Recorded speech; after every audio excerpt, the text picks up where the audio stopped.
Welcome back. This upcoming week, the State Building Commission will vote on a proposal from the governor to release $15 million from the state budget to move forward with the governor's plan to address the Department of Corrections' aging prisons. The governor is seeking a compromise with Republicans on the commission, who he worked with to secure some of his goals for the state's facilities.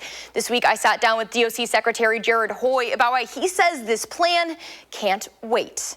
We have two really facilities that were built in the 1800s. That's Green Bay and Waupun Correctional.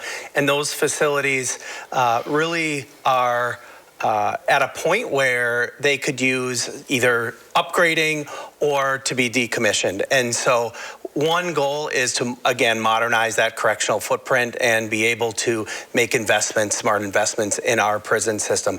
Another goal of the plan is to sort of what we call right-size the population. And that is that right now we are over capacity in our prison system. We want to make sure we're supervising and treating people in custody at the right location that they need to be in. And so to be able to modernize those facilities, move people around, do some population or some policy reforms is part of that plan. So it sounds like you're saying this is just kind of the tip of the iceberg here for some of the other things that you guys are looking at. Yeah, absolutely. The reason why that $15 million is so important is the legislature in the last budget made that investment and said we need to do some additional planning and design work around this entire comprehensive plan. And so take that $15 million, do some planning and design, and then come back to us with a more fully vetted plan.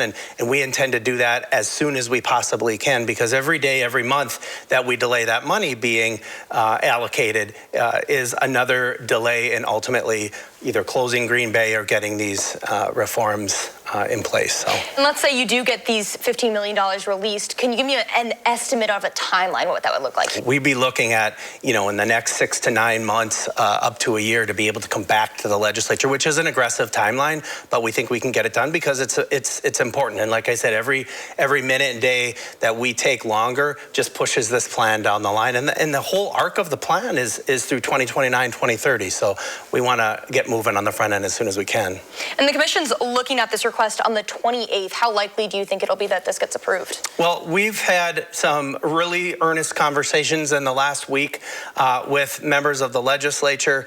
We think we have pretty good agreement on the overall plan and the release of those funds. But it doesn't mean everything is all baked and done, right? This is going to call for ongoing collaboration and partnership with the legislature as we work to fine-tune those details. So I think as long as everybody involved has that spirit of partnership and collaboration, I think we'll be just fine, and we'll just keep moving forward as a state. Well, thank you so much for taking the time to come on the show. We appreciate it. Yeah, thanks for your time.